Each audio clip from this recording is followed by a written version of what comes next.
Stephen Dorrill. I'm now retired, but busier than ever.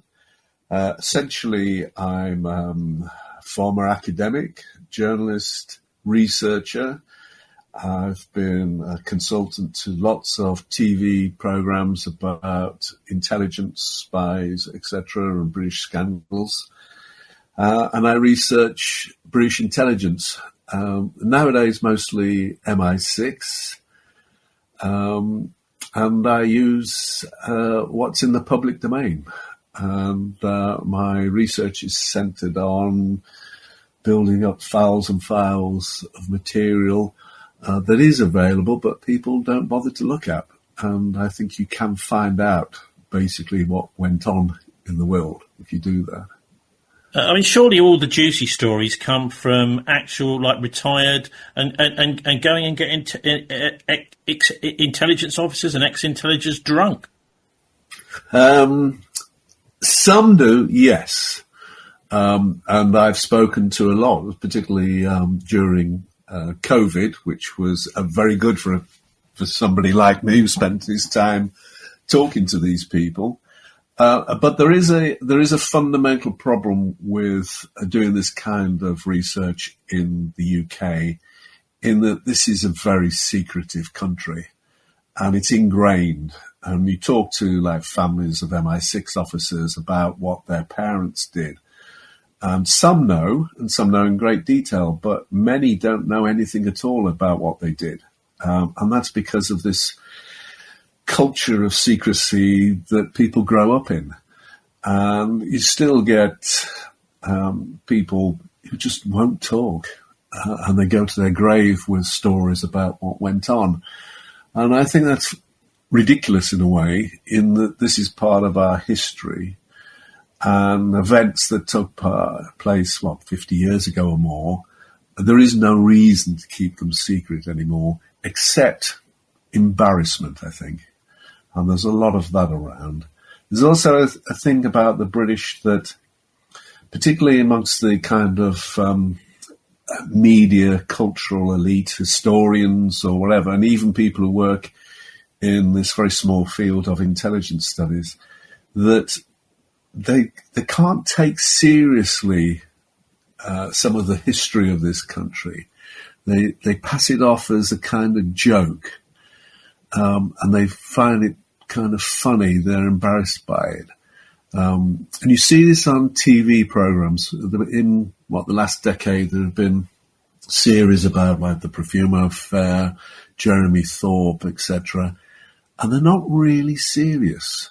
If anything crops up that is slightly conspiratorial or dangerous or exposes something that was wrong, it's kind of passed off as a joke. And I see this all the time. You go to conferences and you read what people write, and they don't want to consider that perhaps our history isn't like the official version. Well, no, I totally agree. Having looked into some of the things to do with Second World War, you have an official history, and there are all sorts of very interesting accounts peripheral to the war, which the Foreign Office people just simply were, they just dismiss it immediately, bat it away. But look, we had a really good discussion last week about the ousting of Harold Wilson. I mean, people still talk about this as he resigning due to ill health, and you did a book smear about this with Robert Ramsay. So can you just, for those people who probably weren't around in those days, explain why you think it was important, why it was worth doing a book about? Well, I think it's interesting in retrospect, of course, that Wilson is still highly regarded, although not at the time so much, which is part of the way that the political landscape has changed. I mean, Wilson in the 70s was a kind of centrist, you might say left of centre. Now he'd be regarded as a radical. But there were sections of the British state in the 60s and 70s who did regard him as a radical. Wilson was incredibly clever. He was somebody who knew a lot about what was going on in terms of the economy, etc. And he had with him a great cabinet in lots of senses. Whatever your views of politics, there were half a dozen people around Wilson, Crossman, Croslands, Callaghan, Jenkins, Healy, who all could have been prime ministers, leaders of the party. There was a lot of kind of internal dissent, plotting, etc. But besides that, there was plotting outside of it because of his politics, because it was a semi-socialist government, and there were people who wanted to bring it down. And there's the allegation of the MI5 plots, which largely came from Peter Wright and Spycatcher. But this is again this has been used to say that nothing went on. MI5's official view of this is that they were not engaged in any kind of plotting against Wilson, which in one sense is true because the plot wasn't an MI5 plot. David Sterling, who founded the SAS and was involved with what was going on in the mid-70s, said when he died that in terms of this and his involvement, he said, what you have to remember is that this was a group of people who included members of MI5, somebody like Peter Wright, former members of MI5, and members of MI6 and former members of MI6. And this group came together and launched smear campaigns. They launched kind of what's known as disruptive actions, which was designed to undermine Wilson and the Labour government of the mid-70s. Now, look, I know you mentioned him being a radical, and immediately I'm thinking about Jeremy Corbyn. I mean, would you compare what was going on then maybe to, I don't want to interrupt your flow, but to some of the attacks on Corbyn, smearing him as a terrorist, as was done just a few days before the 2017 general election? I don't see that they're the same. I think the attacks on Corbyn were obvious and inevitable. He was just the wrong person.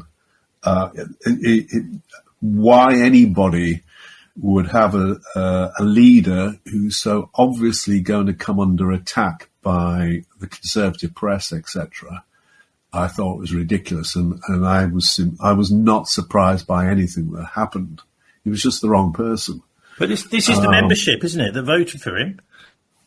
Yeah, you can vote. You can vote for anybody you like, but it was obvious from the beginning what would happen. He wasn't going to win. I didn't know him personally, but I certainly knew of Corbyn in the 70s and 80s, and the idea that he would lead the Labour Party and win an election, I thought was mad. But he actually came quite close to it, didn't he? He didn't do badly. He didn't do badly, but he lost. The difference is Wilson won 4 elections. He's the only person to do that. 4 elections is remarkable. People on the left, like myself, were disillusioned in the 70s from the late 60s and 70s because of things like America and Vietnam War, and they didn't pursue a more radical policy, but actually they did achieve a lot.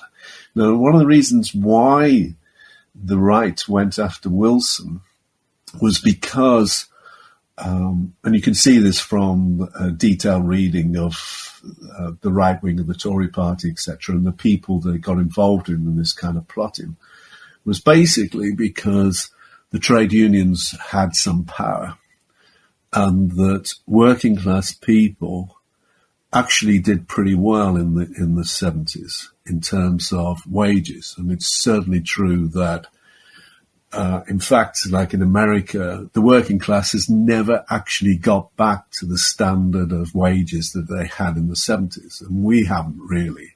I came from a working class family, and my father did well in the 70s.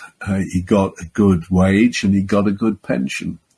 In fact, when he died, I said to him, and I was a university lecturer, and I said, "Dad, I've seen your pension. It is better than mine." So there was an attack. Basically, it came from things that happened in the 60s where trade unions became more powerful and more involved in government. And there were people on the right who really disliked this and thought that this was kind of the end of their economic model, and they had to oppose it. And they did. There were shots across the bows, weren't there, in previous Wilson governments in the 1960s too. Yes. But maybe you could talk a little bit about this group, Sterling, and who were these people? And I mean, I think you explained pretty much what motivated them, but you might want to say something about that as well. But who were they? Well, there was. This is another case again where a lot of this stuff is in the public domain, but historians, academics refuse to kind of confront it. I was consultant to a program about this, and I said, you need to talk to Lord Hunt, who was the cabinet secretary under Wilson. And he carried out, when Wilson resigned, at the bequest of Callaghan, an inquiry into what had happened. And he produced a report which said there had been plotting. And this is coming from a cabinet secretary. So when a cabinet secretary says something, you have to take it seriously, or you should take it seriously. And he said there were principally two people who were running this. One was the person we know, Peter Wright in MI5. And he said that there were a group of MI5 officers who were basically mavericks out of control, and they were running stories against Wilson. And the other one was George Kennedy Young, who was former deputy chief of MI6 in the 50s. He resigned in 62. And in my opinion, was the most important intelligence officer post-war in Britain. And he had, it started off in the 1930s and 40s as a left-wing journalist, but by the 50s he turned to the right, principally under the influence, I think, of his wife, who is a Dutch and an anti-Semitic. And he, in the 60s, decided he wanted to build up a political base, which he started in the Monday Club, attempted to take that over. And through that process, met other people on the right. That's a group of Tory MPs, yeah? The Monday Club was right-wing Tory MPs based essentially on support of South Africa, Rhodesia, and they were mostly Powellites, supporters of Enoch Powell. And Young got involved in that and set up various committees, anti-immigration committees, and he put together a group of people who were anti-Labour, anti-Wilson, pro-immigration, and they started to organise. And Young had been mostly responsible for the coup against Iran in 1953. It was his control of the various assets that had actually caused that to win in the end when the Americans wavered and he forced it through. And he used essentially, as far as I can see, the same techniques, which is what you do is you build up action committees. That was his favourite word, action. These are small little propaganda committees, and he did this in the UK. There were mostly people on the extreme right. You publicise various things, you put in smears, you attempt to undermine what's going on. Young would eventually be the person who really led to this whole thing about paedophiles, that he thought the British establishment was corrupt. That meant not only Wilson, but Heath. And the first part of this was to undermine Heath. And Young was part of Tory Action. He set it up, which was to promote Mrs. Thatcher in the constituencies, with Airy Neve and one or two others. He was very active. He had the support of some intelligence people, and he worked with Peter Wright, and they brought together a group of people in about 73, 74, who began to organise these campaigns. And they had access to intelligence material about alleged communist links of Labour ministers, supporters, and of Wilson. The idea being that Wilson may have been recruited in the 1950s by the Russians, which was ridiculous. And well, it's not so ridiculous. Quite clearly, that it would be in the Russian interest to recruit, rising stars in the Labour movement, wouldn't it? Well, absolutely, but Wilson was not. Wilson was a left of centre Labour politician. He never had any kind of communist links, which you could say of various people in the Labour Party in the 50s and 60s. They did. They weren't important, but he hadn't. It all went back to his role as a junior minister in the late 1940s, when some British jet engines were sold to the Russians. And there were people who would later accuse him of being an appeaser, of being in with the Russians, etc. And in 74, some smear sheets were given out to a journalist on the Times and into Private Eye. Private Eye became a conduit for a lot of this stuff, which they denied for a long time, but I did a big piece on showing how it was used, about the jet engines. And they resurrected all this kind of stuff, and they ran it through these little action committees. And eventually, if you do that enough, it gets picked up by the main press, and they start to run these things. And so a lot of what's happening in 74, 75 with Wilson is kind of trying to battle these various campaigns in the press. But on top of that, there are also burglaries, and I have some evidence of how those were carried out. And there were also buggings. And for a long, long time, it was simply dismissed as conspiracy theory. And I went to conferences with intelligence people and intelligence academics who, just laughed at all of this. And then the official history of MI5 came out, and a piece was missing, which the person who wrote that, Christopher Andrew, admitted. He wasn't allowed to put in a certain piece. And that certain piece was that bugging equipment was put into number 10 in 1963 post the Profumo affair, and ministers were not told. Well, there's echoes of Watergate here, aren't there? Yes, it is. Absolutely. Jonathan Friedland wrote a very good piece about a decade ago in The Guardian saying this is Britain's Watergate. And people just kind of dismissed it. This is not serious. And I spoke to somebody, an intelligence person, who was asked by Peter Wright to bug Wilson.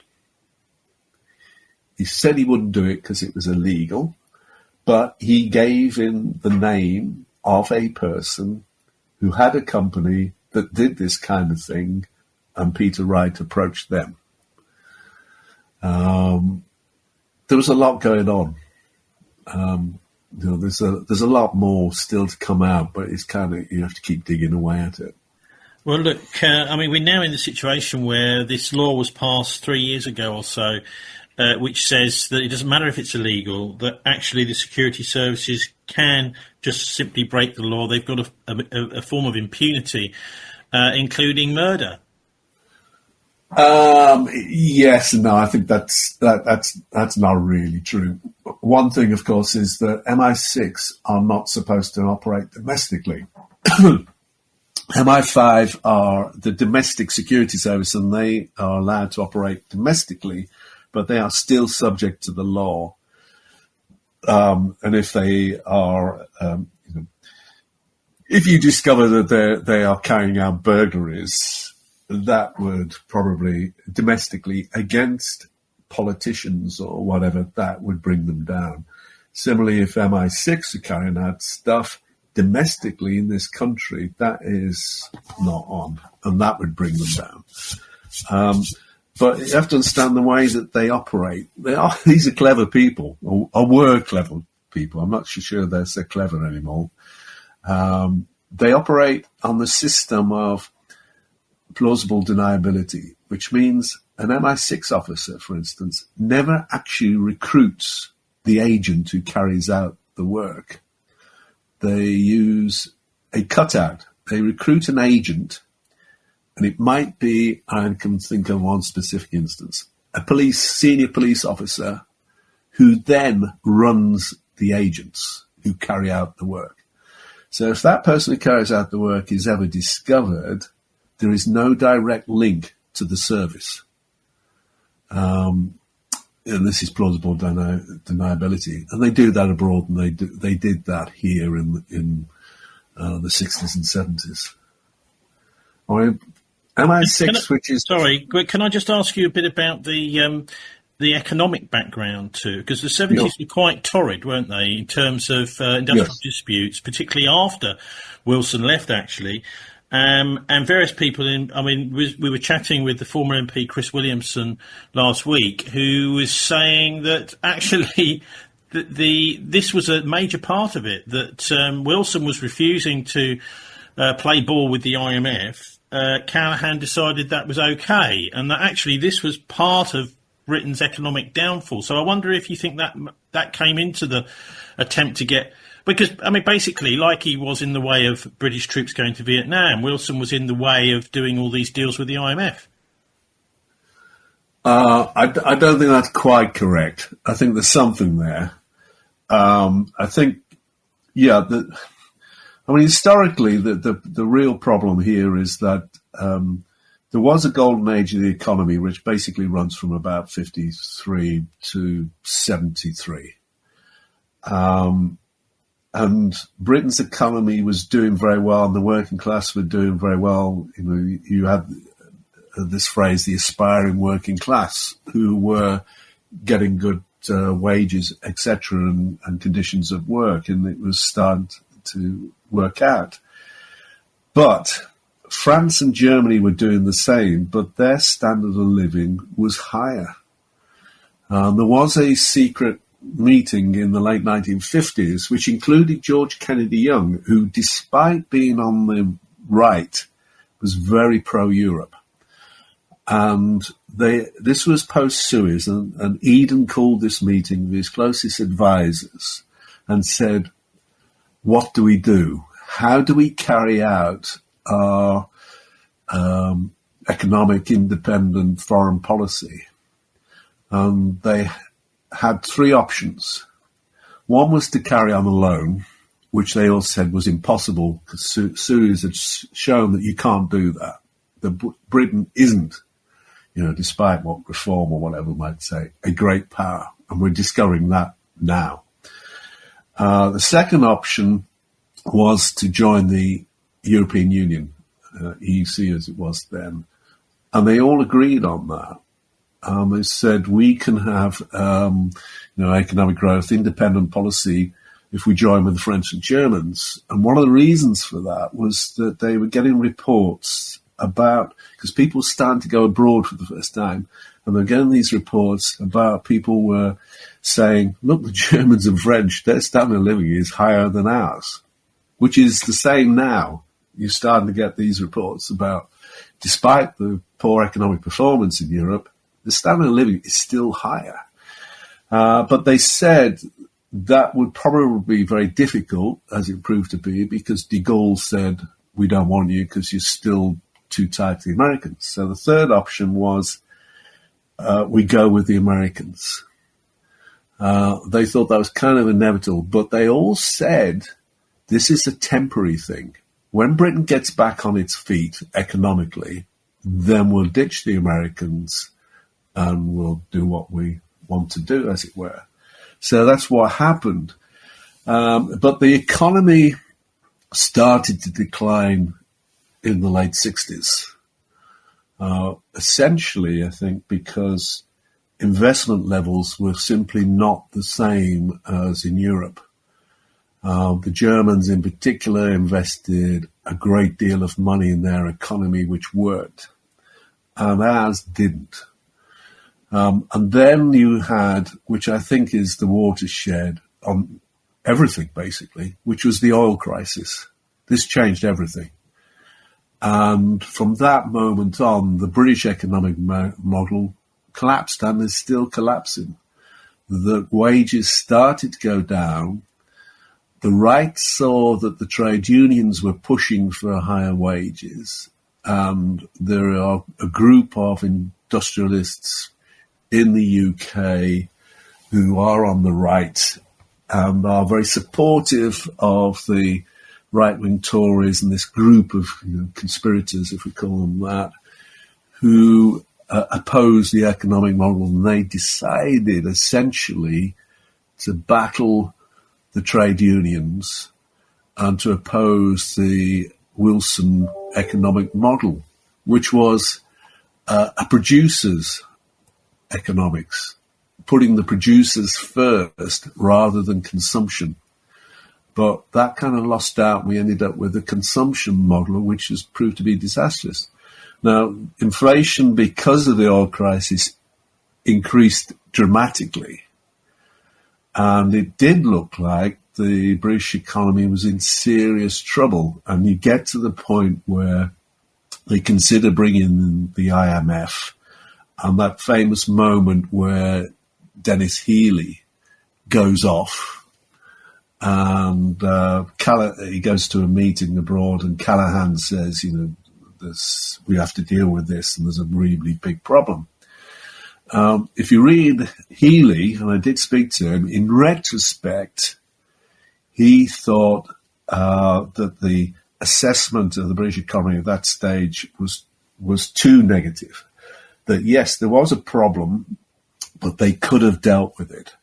The Treasury, etc., overestimated the debts and the problems, called in the IMF, and that's where it started. He said, in retrospect, he should have stopped it, but they were under a lot of pressure, and there was a big debate about this. And I think Wilson was probably the best economist there, knew what was going on, but they were under incredible pressure from industry, from the Treasury, etc. Whether it was a conspiracy with the idea some people have put forward that it was designed to kind of get the Labour Party by bringing the IMF, I don't think that's clear. I think there was probably people in the Treasury who always, and we see this today, always put the worst gloss on things. And that's what drove it. As I said, Healey, in retrospect, thought they made the wrong decision. But the economy was in trouble. Yeah. You also, of course, had the Troubles, talking of trouble, that kicked off in the early 70s. Yes. And certainly from what I've read, you may be able to correct me, that the Callaghan, who was going to take over from Wilson, was being fed intelligence by MI5 over what was going on in Northern Ireland that Wilson wasn't privy to because they didn't trust him. And it seems to me that that whole process was a sort of establishment making sure that the people they want in charge are briefed, whereas the ones they don't want in charge are left out in the cold. I mean, that is the Prime Minister in that case. So I just wonder what you make of that sort of idea that maybe Wilson was one of the last Prime Ministers before the establishment kind of moved in and they've never really left. I don't kind of agree with that analysis. Part of it I do. Ireland essentially was Britain's Cuba, as the Americans had it, is problematic. The Labour Party wanted out of Ireland. they thought that it was possible to leave. There wasn't a thing about, oh, we've got to stay in Ireland, we're going to do this. They were trying to find a way out. And the radical here was Wilson. Wilson did put forward ideas from 72 onwards about withdrawal from Ireland. I don't think the idea that he didn't see the intelligence, whatever, is true at all. He disregarded some of the intelligence. He didn't have any great liking for MI5, which was kind of running intelligence in Northern Ireland. He preferred MI6. And MI6 were talking to the IRA. And he used them as a backdoor conduit to talk to the IRA with the idea that actually they would withdraw and that a deal could be done with the IRA, 74, 75. So that period people were talking.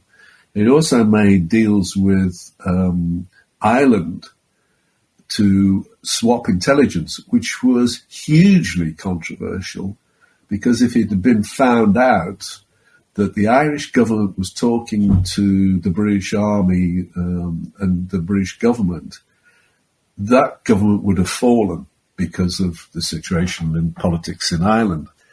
So it was all very delicate. And the reality was that people like Callahan and Merlin Rees were the ones who didn't get the intelligence, that Wilson himself had access to all this stuff and was playing a very complicated game. Now, Callahan was on the right of the Labour Party, and he came from a very pro-security, pro-police background, and his ideas were not the same as Wilson. And when it come to Wilson's resignation in 76, Callahan comes in, and Merlin Rees got really angry because he discovered he hadn't been given intelligence. He did not know some of the things that were going on in Ireland, even though he'd been Northern Ireland Secretary. And some of those things included the smear campaigns, which were partly undertaken, or Colin Wallace had knowledge of them, the information officer in Northern Ireland who would later blow the whistle on all of this. There was a very dirty war going on, both a kind of physical war against the IRA, intelligence, security, killing of informers, plots, and a information war going on, which was used by these elements I've spoken about, and also what was known as the Information Research Department, which was a semi-covert part of the Foreign Office. And someone put together smear sheets, which were about members of the Labour Party and supposed links to communists and all this kind of stuff, which were given to journalists and would find their way out into the media.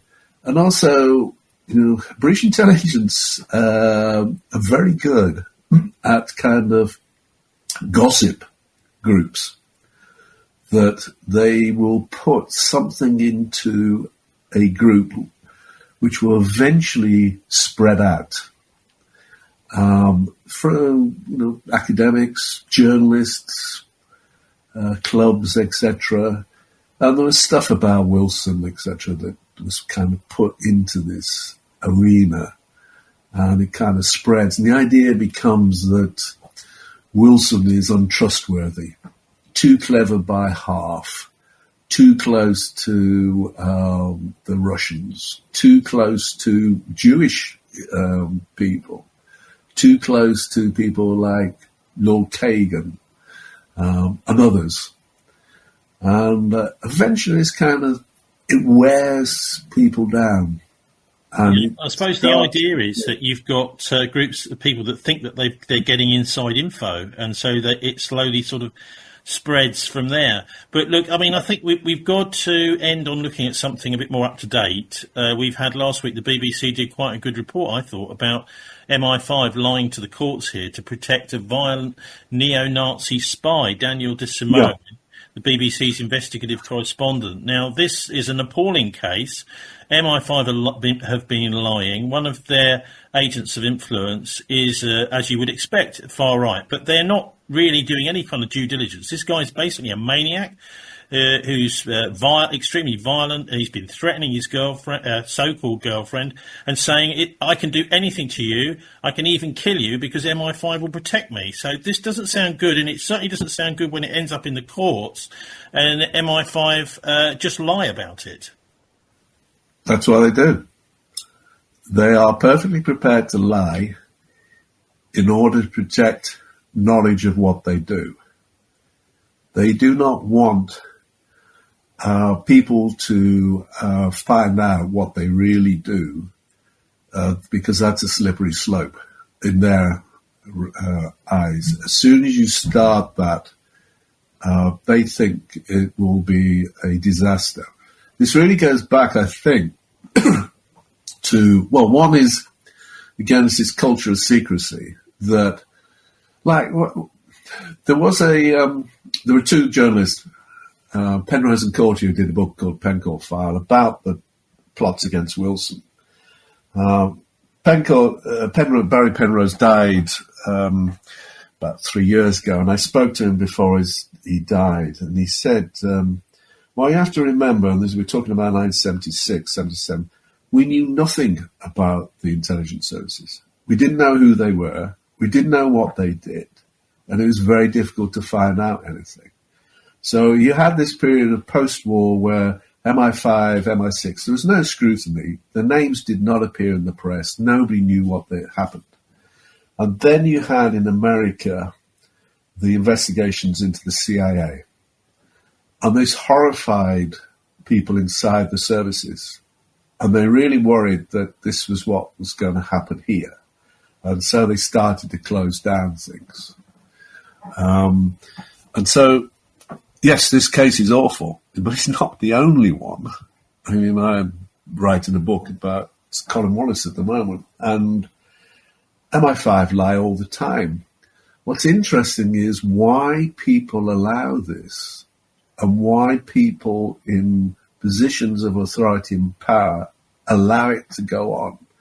You can read documents now where you have meetings of senior civil servants and attorney general, whatever, and suddenly everything stops because the MI5 officer says we can't talk about that and we're not willing to release information about that, and everybody just says, yeah, okay then. Right. Is it as simple as the fact that we do need the sort of heavy squad, and we don't ask too many questions about them because we know they're on our side? There's a lot of people who go along with that, yeah. But the scrutiny by Parliament is mediocre. It's controlled by the Prime Minister in the end. And in general, they don't want any real scrutiny of what happens. And so there's the lack of control from the very top of politics. And of course, you have this kind of ring of secrecy and you bring people into it, basically, to close them down, I think. In our case, it's the Privy Council, whereby ministers are inducted into it. It's a very interesting and mysterious thing. Tony Benn in his diaries recounts a time when he became a minister and they asked him to join the Privy Council, and they gave him the oath. And he said, I don't want to do this. I've already done an oath when I come into the House of Commons. Why do I need another one? And he complained, and they said, well, you have to, but it doesn't really matter if you're not willing to actually say it. We will just read it out, and then you're a member of the Privy Council and you are tied to its conditions, which is kind of ultra secrecy, and you don't talk about intelligence matters and whatever. And people go along with this. they do it.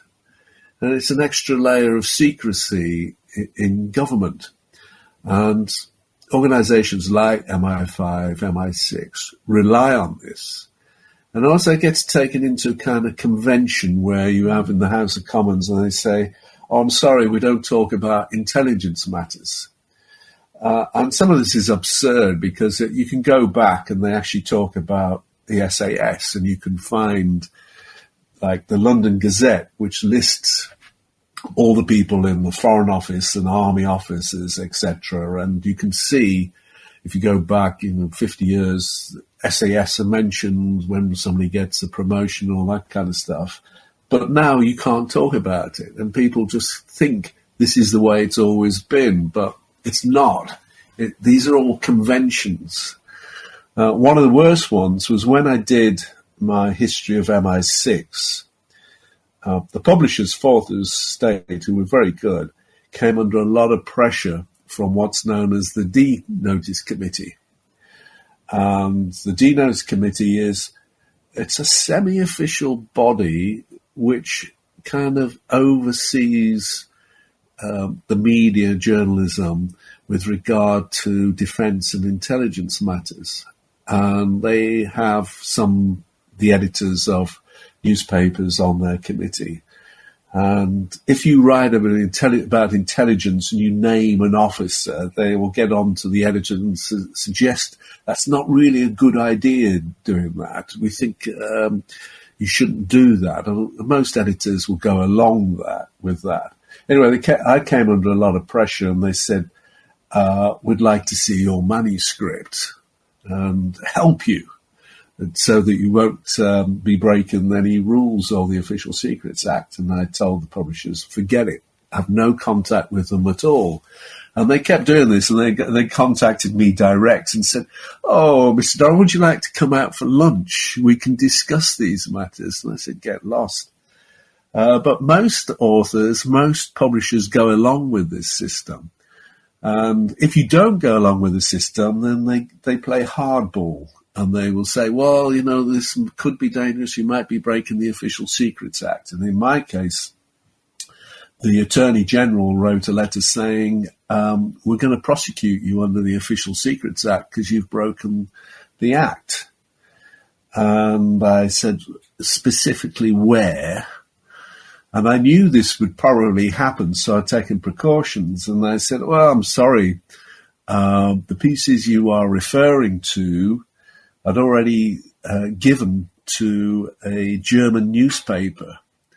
I'd learnt this lesson from Colin Wallace, where you surface some material abroad in some obscure publication, then you can bring it back in here. And I said, it's already been in the public domain, so you can't. But they do this all the time, and a number of authors have had terrible experiences where they've come down hard on them, particularly over Northern Ireland and places. And this is what happens. MI5 will do this and say you can't talk about that, and the media in general goes along with it. Well, it's extraordinary, Stephen. Can you just run through some of the titles? You mentioned your MI6 book there. If people are interested in following up on this. Well, I did book with Ron Ramsay, Smear, Wilson and the Secret State. I did one on the intelligence services in the 1990s, The Silent Conspiracy, which I think is a bit hard to get hold of now. My history of post-war MI6 is still out there, which I mean, it's interesting. Authors have two kind of thoughts about their work. One is they like to see people come forward with stuff because they're interested in the subject. You want to see people come forward with stuff about MI6. On the other hand, you worry that somebody will come forward with stuff and say all your stuff's a load of rubbish. But with regard to it's interesting. The book's 20 years old, but no one really has come forward with a new version.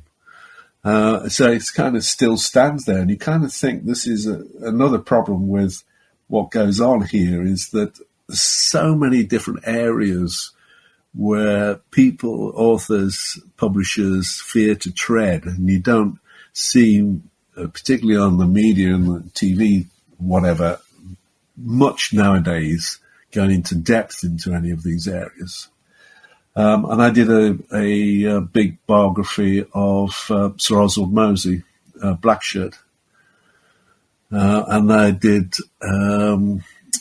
was a few versions of Honeytrap, book about the Profumo affair. And there's a couple of books on the horizon coming out when I get round to finishing them. Stephen, I mean, I'll have to ask you, as someone that's written about MI6, this obviously came out after the death of Diana in Paris, and I remember at the time this chap Richard Tomlinson, who claimed to be an MI6 officer, he also said that they had claimed he was right. Okay, he said that he had been hung out to dry by MI6 in the Yugoslavian conflict by having his cover blown by them, and it looked like MI6 expected him then to be killed because they knew he was a spy when he was trying to work undercover over there, but his own bosses had blown his cover, which is a pretty appalling behaviour. It's the sort of thing that you don't usually expect to see the boss of MI6, telling one of these Dr. No style agents in the films that Bond is an agent, and while he's undercover, to get him killed. But he said some interesting things about the Diana death, that he believed that MI6 actually had a plan to kill Slobodan Milosevic. In fact, he swore an affidavit to that effect, a very similar way to the way Diana died. They wanted to kill Milosevic, and he'd actually seen a plan to do this in a tunnel with a bright flash to dazzle the driver, with pursuit riders on high-powered motorbikes, this sort of thing. And so I wonder if you think there's any credibility to that. There's still people out there that believe that this was simply an MI6 operation. Well, all this stuff came out about the time of my MI6 book.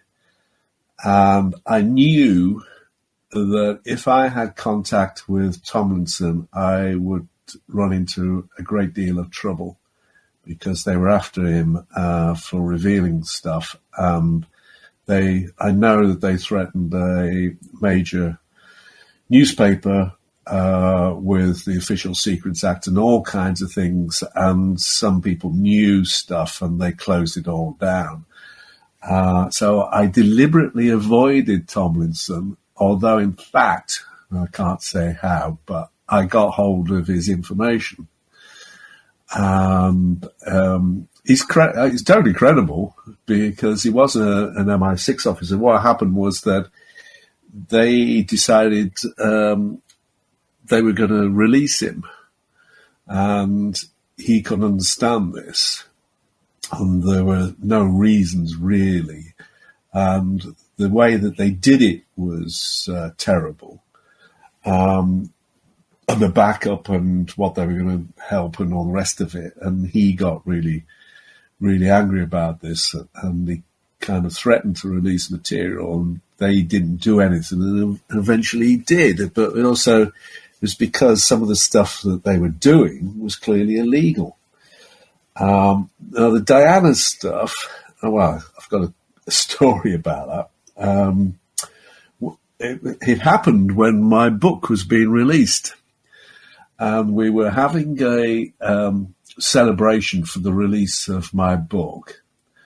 And somebody came in and said, there's a chauffeured car outside from Al Fayed who wants to see you.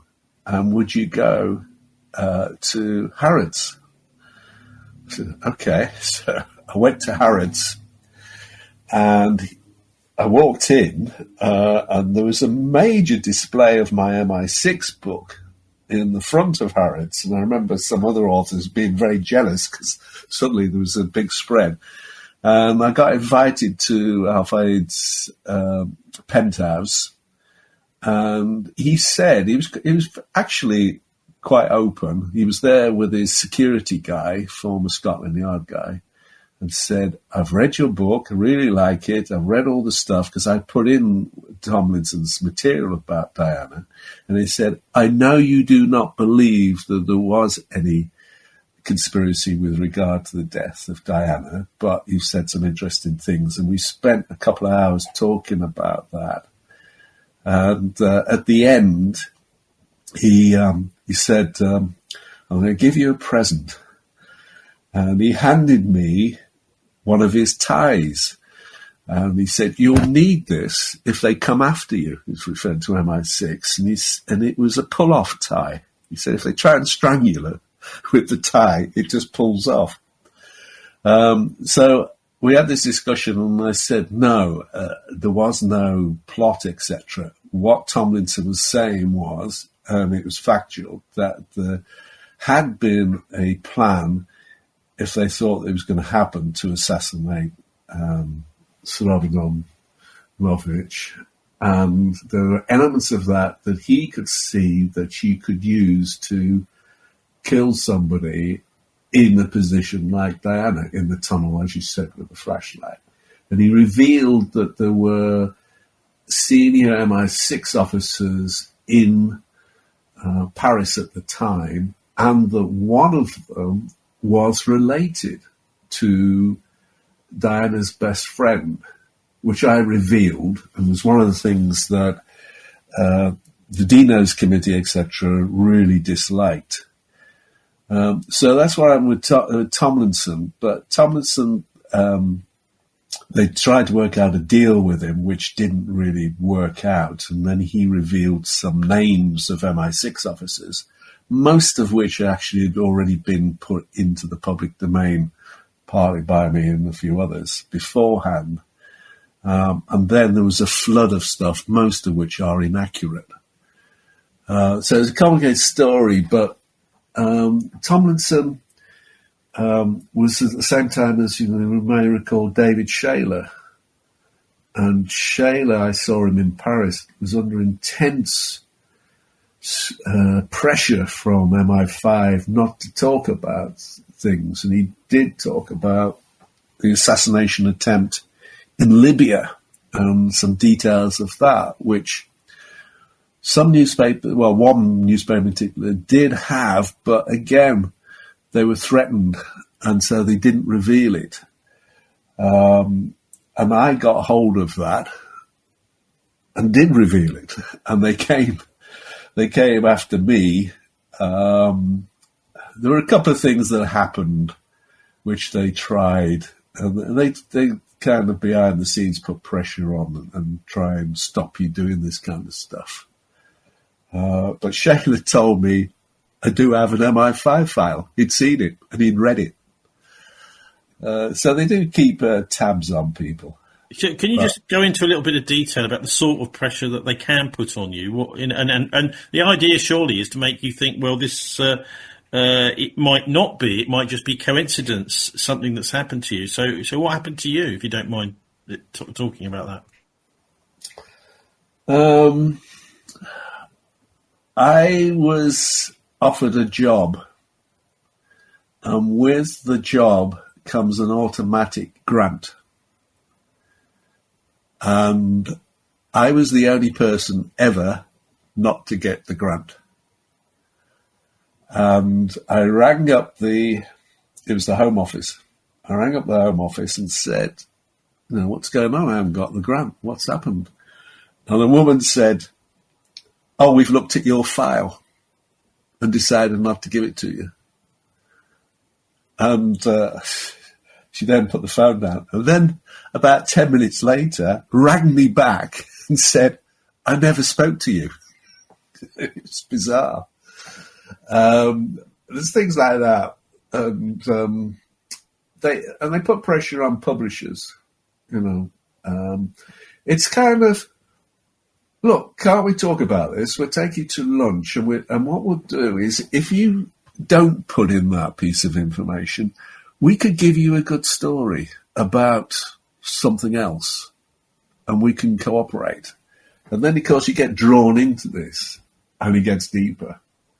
Well, I can remember Charles Shoebridge. We interviewed him a few years ago, saying that all of the London national newspapers, TV and radio correspondents, security correspondents, had been drawn in, and that actually they, although they may not realise it, they were effectively working as PR people for the intelligence services.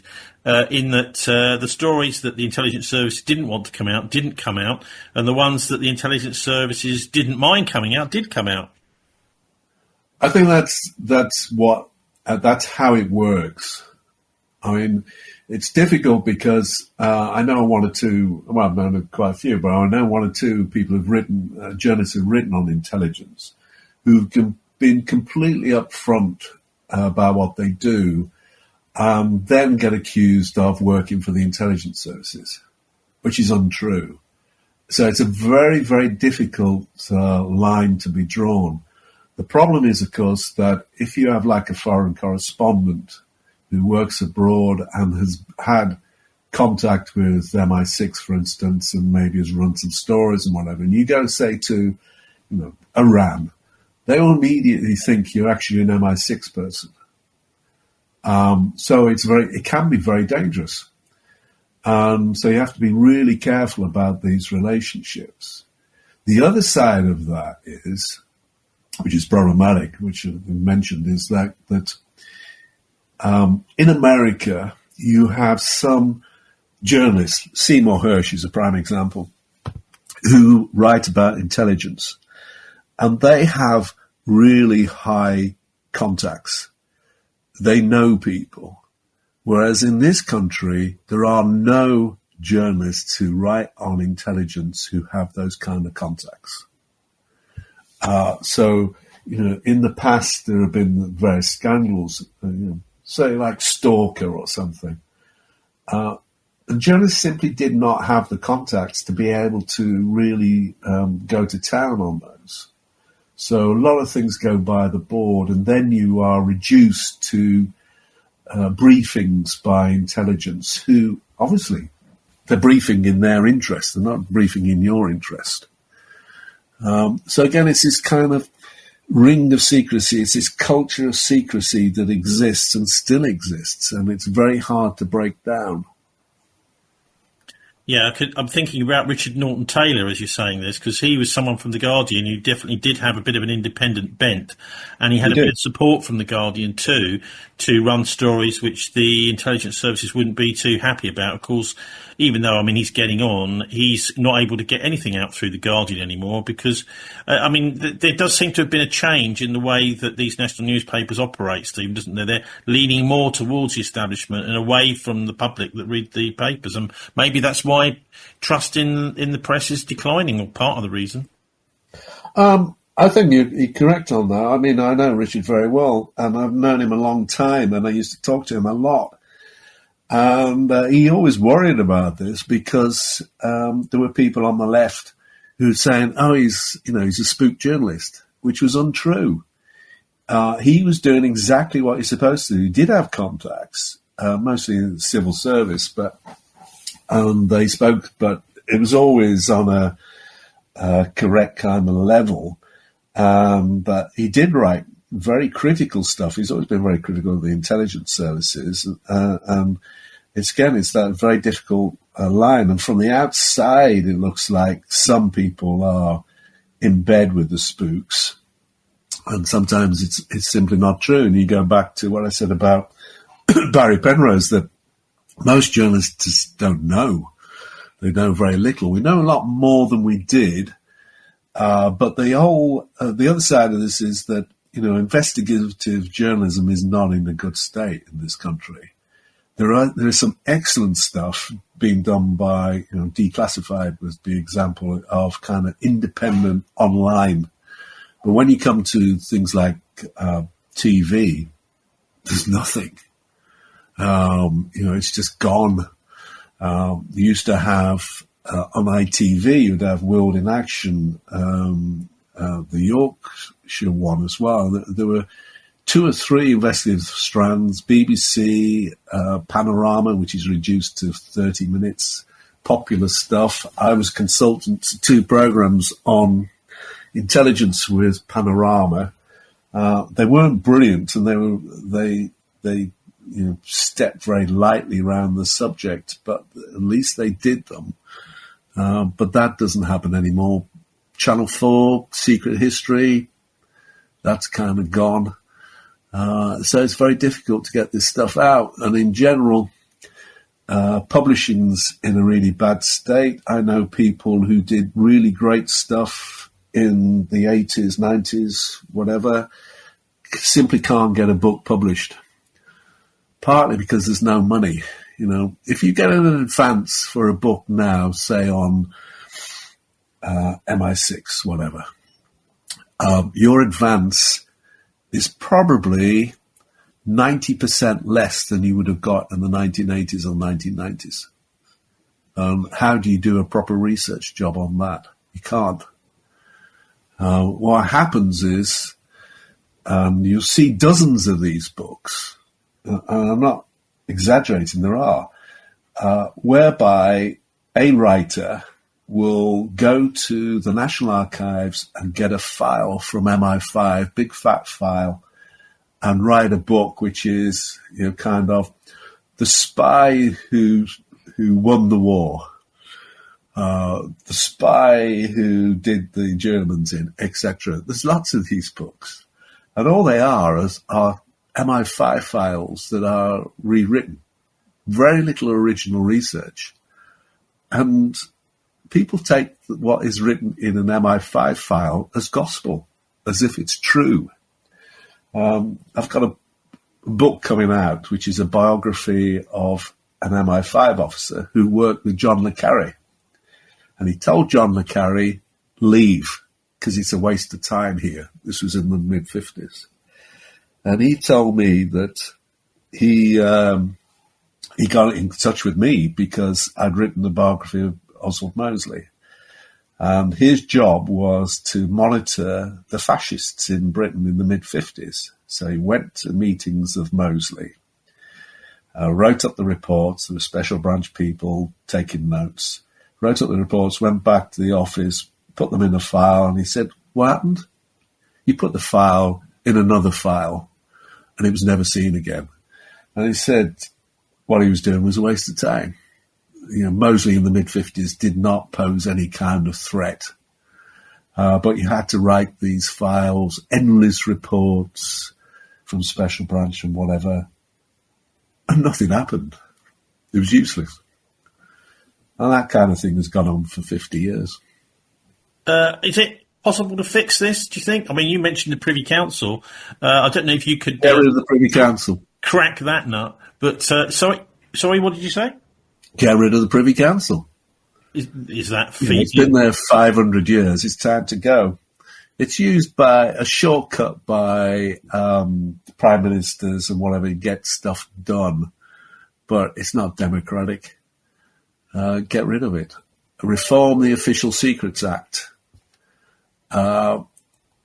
Reduce the size of MI5 and MI6. MI6 is now bigger than at any time since the Second World War.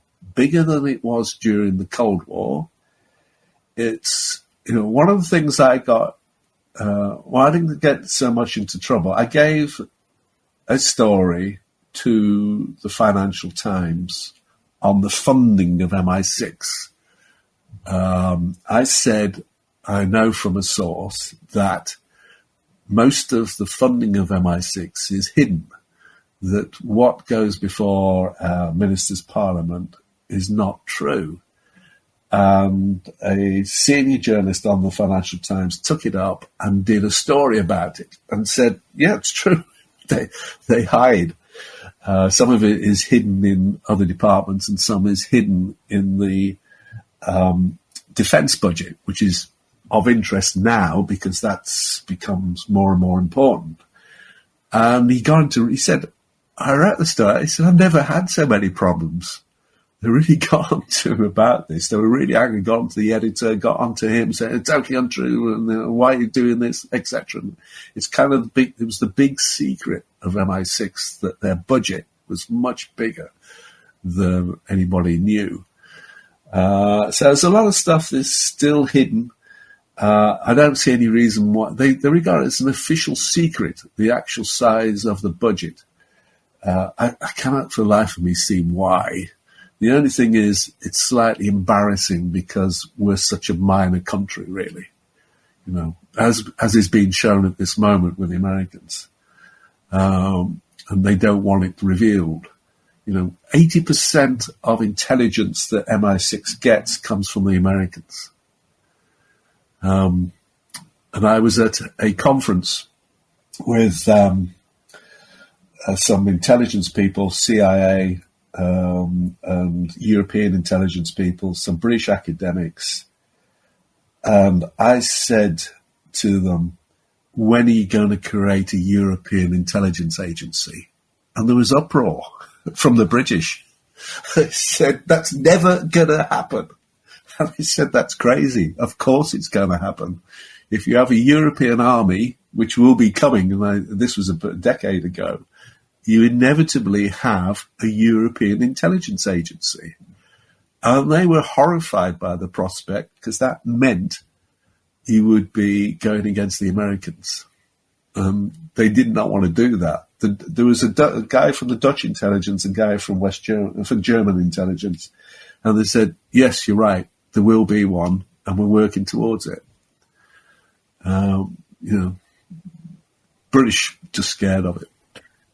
Yeah, but the Privy Council we've come across it in Bristol because we've got a very powerful and very wealthy and very secretive group called the Merchant Venturers, and they seem to sort of basically own the city. They've certainly owned lots of the property. They take a great deal of interest from behind the scenes in the political process in the city. They are the families that financed the trip of John Cabot formed it's called the Society, but it's constituted under a royal charter. And right. As you start to try and investigate these people, like where their massive shareholdings are, you realise you can't at all because there's no transparency whatever. You can see where they pop up on boards of what used to be public, now privatised utilities and things like that. But you can find out absolutely nothing about them. The only people that will get involved in regulating something that's formulated under a royal charter is the Privy Council. But this is comes down to King Charles, doesn't it? It's not really something under Starmer's remit at all. It's because it's allowed. I mean, this is the same as the City of London, isn't it? That it's actually a separate entity. And comes under the Privy Council. But this is simply, the Labour Party has never been willing to challenge the role of the royal family. There's a great book, I thought, what was it called? The Enchanted Glass by Tom Nairn. The Scottish nationalist, it's about 20, maybe 30 years old. Two things. One is he wrote a big critique in the early 70s of those on the left who were anti-Europe, anti-EU, and he said, if you go against us joining Europe, what will happen? He said, there will be an election of a right-wing government, at the time he said, under Enoch Powell, which will be far more right-wing than anything we've got at the moment, and the chances of socialism will never happen. Of course, that turned out true with Brexit. But the other thing he wrote about was that the enchanted glass of the royal family, etc., is put forward as being just an image, that they don't have any power. And he said that's just not true, that actually they do, even if it's only symbolic, that there are lots of institutions that are still part of that whole kind of royal matrix, and things like the Privy Council, Lord Lieutenants, City of London. There's lots of things that are still there which are not under normal democratic accountability. In a fantasy life, if I was the Prime Minister, the first thing I would do is order a forensic audit of royal finances. What do we have? All these galleries, pictures, who do they actually belong to? At the end of the day, they belong to the state. But we have this kind of image fantasy of the royal family running this stuff, but it's not really. It's things like the Privy Council and like these unelected bodies that are still there. And if you're really interested in democracy, there should be a political party that comes forward and says, we really need democracy in this country, because we haven't got it.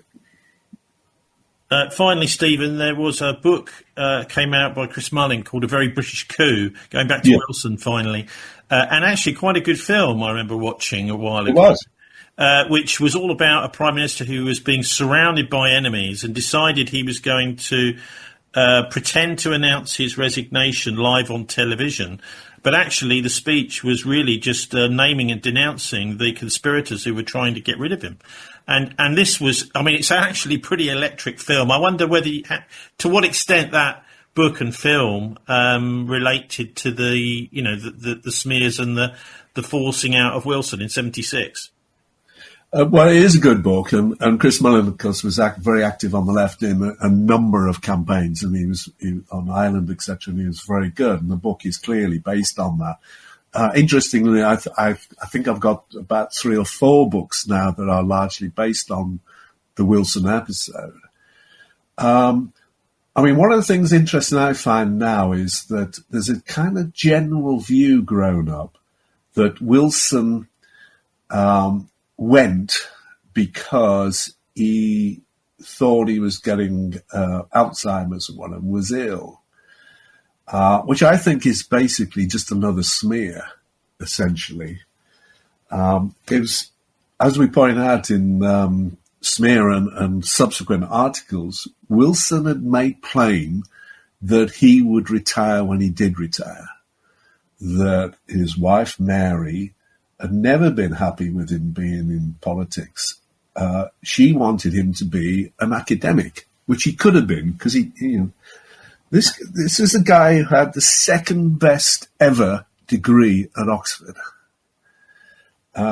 He was extremely clever. He could have been an academic. He went into politics, and he told people close to him when he was going to retire, and he did. He was worn out, partly because of what was happening with these various campaigns, but also from the internal politics, which was probably much more intense than is even now within the Labour Party. And he wasn't getting much help from people, such as the BBC, about revealing what was going on. I'd spoken to a number of journalists, and they just couldn't get backing to pursue the story of this campaign against him. He ended up with Penrose and Courtier, who did a pretty good job, but they came under a lot of pressure at the BBC and others. And the real story that they had was kind of downplayed and wasn't fully revealed. I mean, as I said, I spoke to Penrose, and he gave me stuff before he died about other aspects of this and some things that have never been revealed.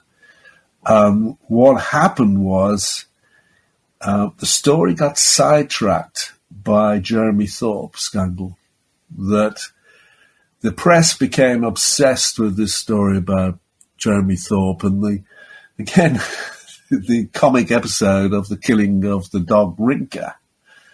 And that became the main topic. Yeah, well, this is classic stuff, isn't it? A rabbit hole. Steer everyone down the rabbit hole. Yeah. I mean, it's an important story, and there are elements of it, of course, that are linked to the plotting. There's the South African connection, which again has kind of been downplayed, and people say it didn't exist. But that's not quite true either. So lots of things going on, and it kind of got sidetracked. And Wilson did become ill, but that's not the reason for his resignation. And he was drinking fairly heavily. But there is now also, which has had some traction, which was a smear story that was put out by this group of extreme right-wing intelligence people, that Wilson went because of one specific story that was about to be launched, which was to do with a burglary and the claim that they got Wilson's tax records, which would have been highly damaging, and that these were shown to Wilson, and that's why he resigned. I've done quite a lot of work on that, and it's a complicated one. The burglary certainly took part, and the tax records certainly were there, but they're not damaging. And there is an aspect of it, which I will reveal at some stage, which shows how deep this kind of campaigning, smearing of Wilson was going. And some of the people involved in it were certainly linked to intelligence. So it gets complicated, but, Wilson's persona standing has grown, I think, because people realise. No, I'd agree, yeah. I think there's people, anyone that's familiar with this story and starts to look into it, and actually also mentioned the BBC did quite a good dramatisation of it with James Bolam. And the more you look into this, and I'm quite excited to hear, Stephen, that there still may be more to emerge. Anyway, Stephen Dorrill, author of Smear, about the resignation and the smearing of Prime Minister Harold Wilson. That's absolutely fascinating, and I'm sure we'll speak to you again at some point about when you come to reveal a little bit more about this amazing story. Thank you very much for joining us. Thank you.